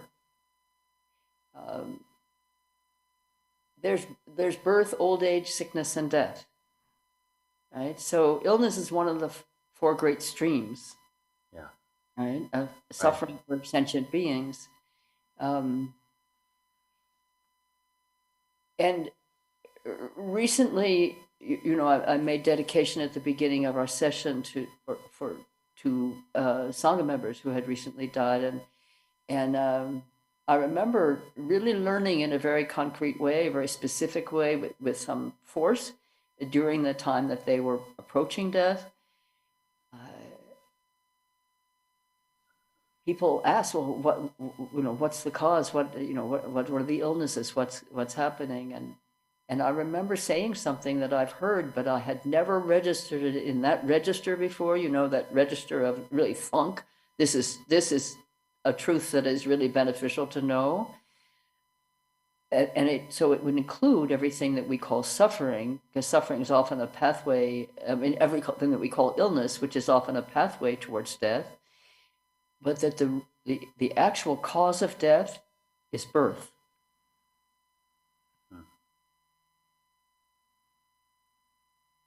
And may that relieve us of some confusion.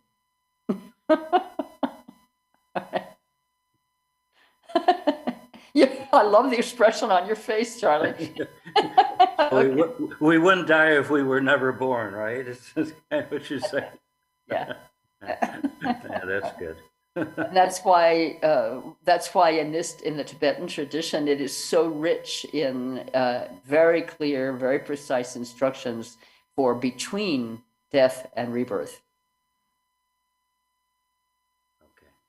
Right? So you can see what you can find there. It's okay. The book that has been very valuable to me for this.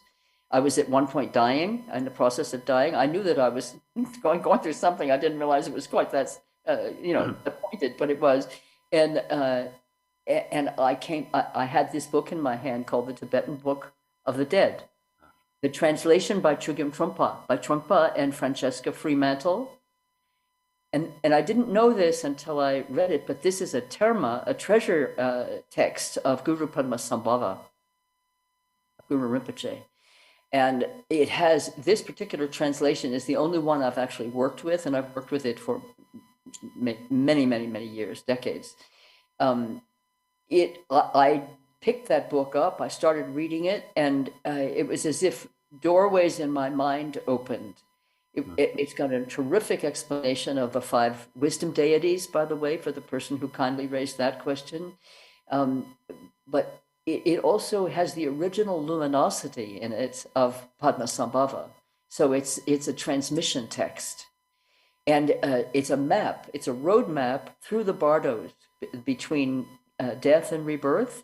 Mm-hmm. And it's a roadmap for how to prevent the next rebirth, which is particularly of interest to you, I think, right now, because you really responded to that point.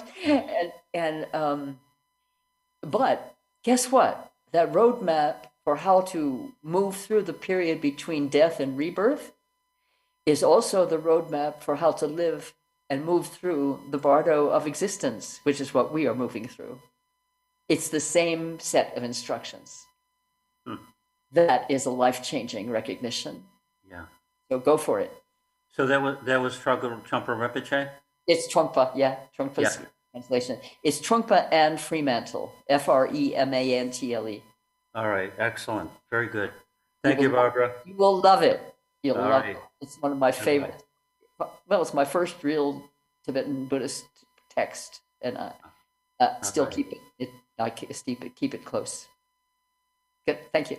I think Shannon, are they in line, Saul, in order? Yes, they are. Shannon is next.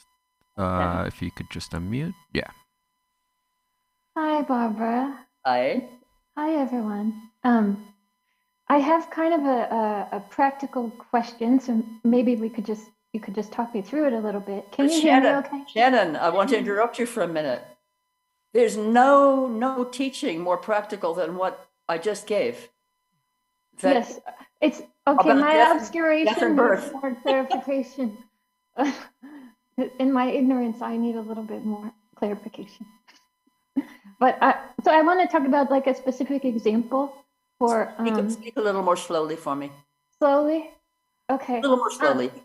I'm nervous, and I had a lot of coffee. So. Well, do your best then. Okay. But that's kind of my question about saying yes to suffering. And I just want to use a benign example. It's not like my real concern, but I feel too vulnerable to talk about my real concern. But say sugar. Okay, I love sugar. I want to eat sugar all the time. And you said like our longing can show up as craving for food, thing like that. And I know what it does to my body. It makes me feel like I have a hangover. I can't sleep, and then I'm angry and irritable, and I cause more suffering. So I'm thinking about how to work with this benign thing so that I can work with the real thing. So to say yes when the craving comes up, first I have to be aware, right, that I said, I don't want to do this thing that I've been doing.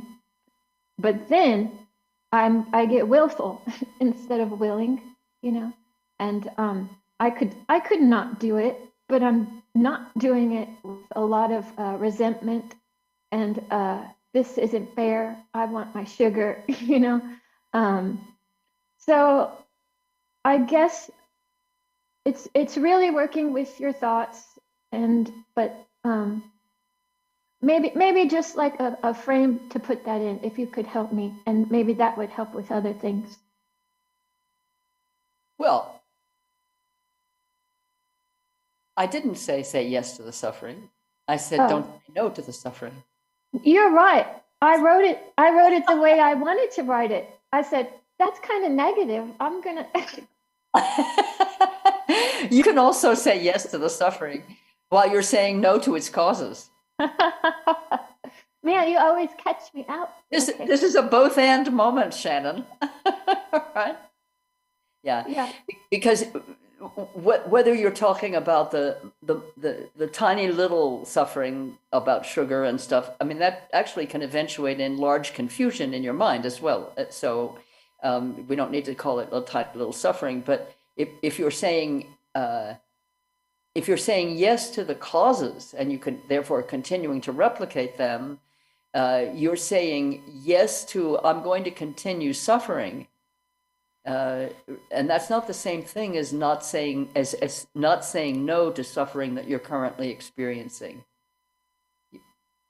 Does that make sense to you? I can't see your face anymore, but yeah. Oh, sorry, I put my hand down because it was. Yeah. Does that make sense? So if you're saying yes, I know sugar causes suffering, but I want sugar, so I'm going to have some. Right. And then you suffer. I mean, because sugar can cause much more suffering than what you described. It can cause all kinds of more serious suffering than what you described, including the behavioral realm. So then if you find then that you're suffering the results of having again engaged in sugar, the real issue here is not I'm engaging in sugar over and over again. It's that I'm engaging in harm doing over and over again. I'm causing myself harm over and over again. And then you get to look at that. And so what I should do is try to look for the cause of the craving and say, No, No. that's like going to a therapist and talking about your history and never getting to talk about what's going on in the moment. No, if you recognize a repetitive pattern of harm doing, whether you're causing modest harm to yourself or great harm to something else, in the moment of recognition, and this is what the prayer of Kuntu Zanpo teaches us how to do, in the moment of recognition, stop. Look right at your mind, direct clear awareness to that recognition, and don't blink first. Okay. Yeah, I like the way she said that. Okay, I'll do that, she said. Well, Okay. because I had this sense of like getting really big and saying, no, I'm not doing it. Yeah, you can say no over and over again, and that begins to create a different habit of I'm not going to say yes to committing harm. So if you recognize that little thing of taking sugar as causing harm to yourself, recognize that you're willing. Why am I willing to cause harm to myself? You can start inquiring. We don't lose our intellect just because we're practitioners, right? The intellect is still functioning and very valuable. So you can look at that and examine it. But the moment of recognizing the impulse, again, to do harm of whatever kind, the moment of recognition and liberation are simultaneous. Please write that down if you don't plan to look at the video again. Recognition and liberation are simultaneous. And that is teaching directly from the book that I just recommended to Charlie, from Trungpa's translation of the Tibetan Book of the Dead. Okay. Recognition and liberation are simultaneous. Okay, thank you. Let that one roll around in your mind.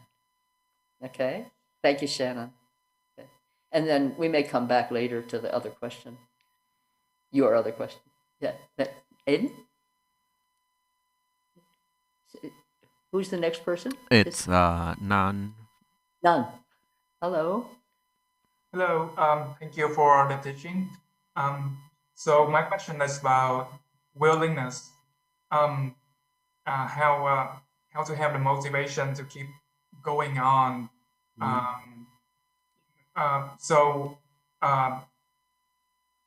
feel kind of conflicted. So one day I may want to, take my parents and friends to a Pure Land. And another day work is exhausting and being lazy on the weekend is very attractive. So how do I reconcile?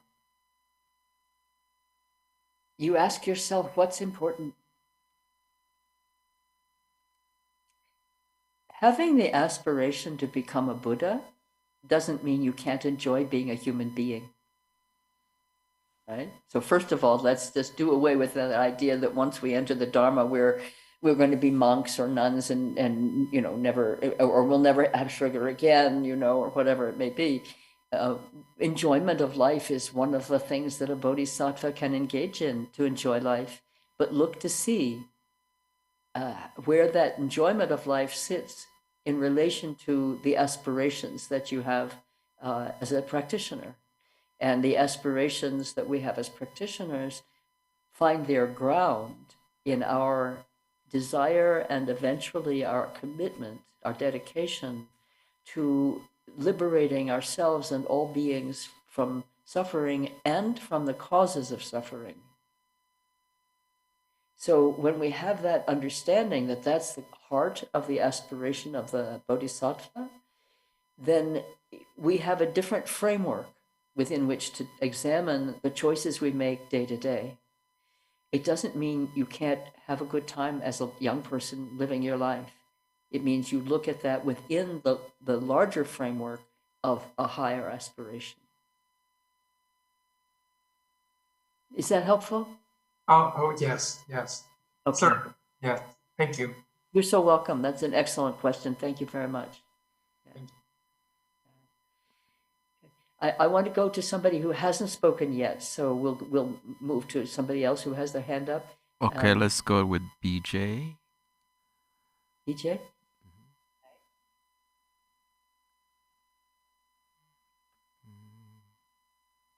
You just need to unmute yourself. Hi, Barbara. The thing I struggle with the most is, where does need begin and craving end? A very simple question is, I love to cook. And I have a pan that I use a lot, and it's getting a little old. I crave a new pan. And it would make my life easier, and I would get enjoyment out of it. But it still feels like a craving.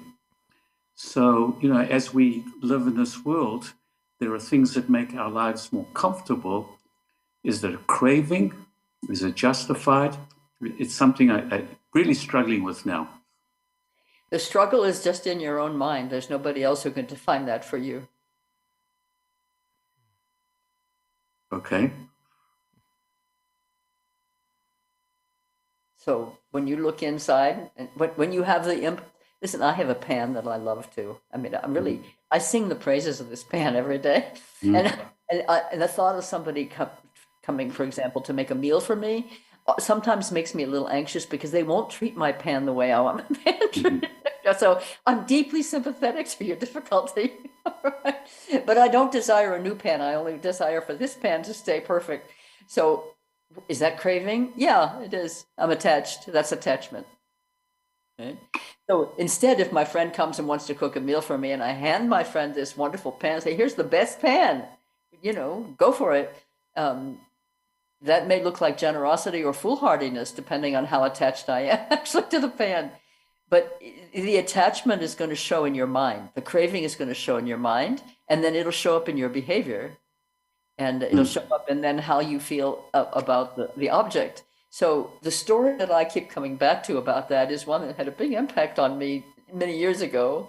It was about a lama who, the Tibetans have these cups, these wonderful wooden cups, with silver tops. I don't know if you've seen them, but they're hand carved and they're beautifully turned and just really, really gorgeous. And each person has his own cup and so on, or her own cup. And so this particular lama was a good lama, not a newcomer to the path. I think was a teacher actually, and had a cup, and he very much cared about this cup. This is a beautiful cup, particularly lovely turning of the wood and wonderful silver. He's very attached to the cup, and I think he didn't look at his own mind about that to see that this was attachment, even though the object was apparently trivial. I think he didn't look at his own mind. But when he died and took rebirth, the story goes, I love these teaching stories, he came back as a snake, coiled around the cup. A poisonous snake, coiled around the cup. Perhaps that will help you. Okay. So it's more a recognition of the craving than anything else. Okay. Yeah, you can keep the cup, but you shouldn't keep the craving. Okay. Right? So that'll point you to where your work is. It's not about the cup. Okay. Thank you very much. Thank you. That was great. Okay. Did we speak with you a little earlier? I think maybe. No, not yet. This is Lisa. Okay. You can unmute, Lisa. Okay, thank you so much, Lopon Barbara. I appreciate You're so welcome, Lisa.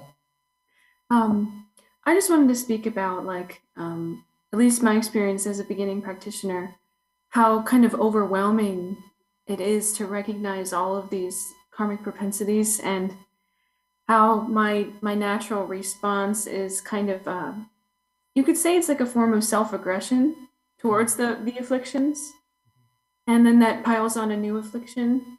So I just wondered if anyone might relate to that. This is a very painful experience of kind of self-judgment and then kind of self-reprimanding oneself, and I just appreciated you saying, in your summary of the 4 opponent powers, you emphasized it's a gift, not a punishment.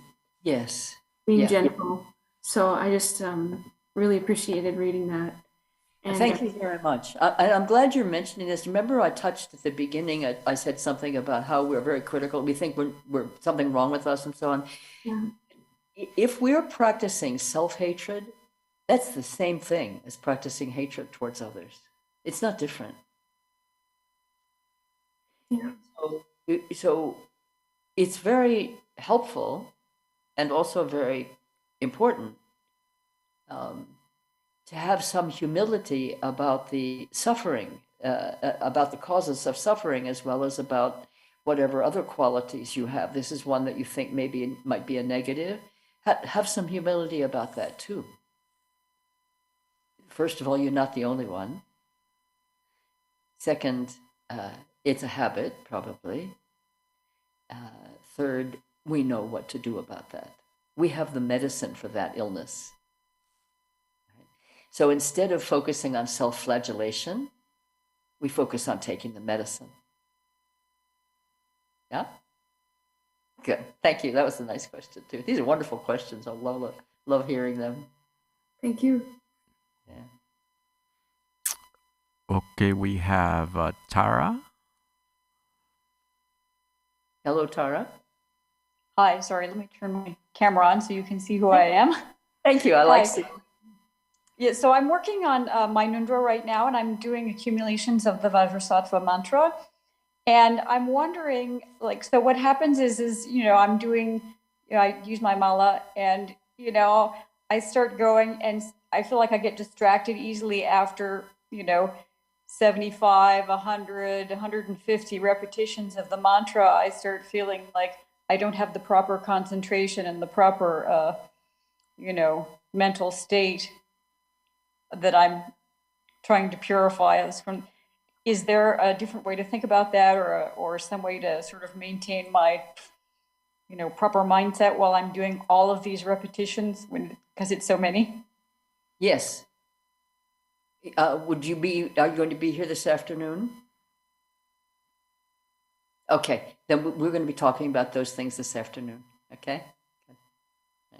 So sometimes, I will say though, for anybody who's not going to be here this afternoon, sometimes when we're doing accumulations, which is in the nundra practice, we're doing 100,000 accumulations of these practices. So it takes some time and takes some willingness, takes some commitment, some effort, some dedication. And sometimes people do the mantra too slowly. And so they fall asleep like in the middle of it. But as you accumulate a certain mantra, your ability to do that mantra very quickly will increase. That ability will grow, and you don't need to slow yourself down. You can if you want to, but you don't need to. So that's just in case somebody's not here this afternoon. But, okay. Thanks, Tara. Okay, I think this is a good time to go on a lunch break, and we'll be back by 2. Yeah, we're a little bit over, but it's okay. Thank you. I'm so glad you're there, so keeping us on track. I was thinking it was probably maybe about 10:30 or so, but clearly not. Okay. Okay, no. Good. Well, enjoy your lunch. We'll be back exactly in 2 hours. Okay. Okay. Thank you so much, everybody. Wonderful to be here together today. I'm very grateful. Very grateful. Thank you so much. And Dechen. Hi. Thank you, everyone. Please be back a little bit before 2. Okay. I'm just going to look at your beautiful faces until the screen changes.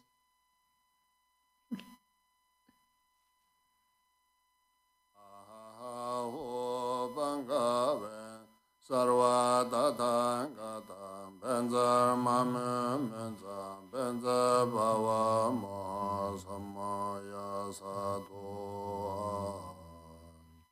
Om Benza Sato Samaya Manu Palaya Benza Sato Tino Pati Chandro Me Bhava Sudha kayo me bhava, supo chayo me bhava, anurato me bhava, sarva siddhe me drayeta, sarva karma sujana. me titan hirayam guru ho bangave sarva tatangata benzer mame menza benzer bhava maha samaya sadhu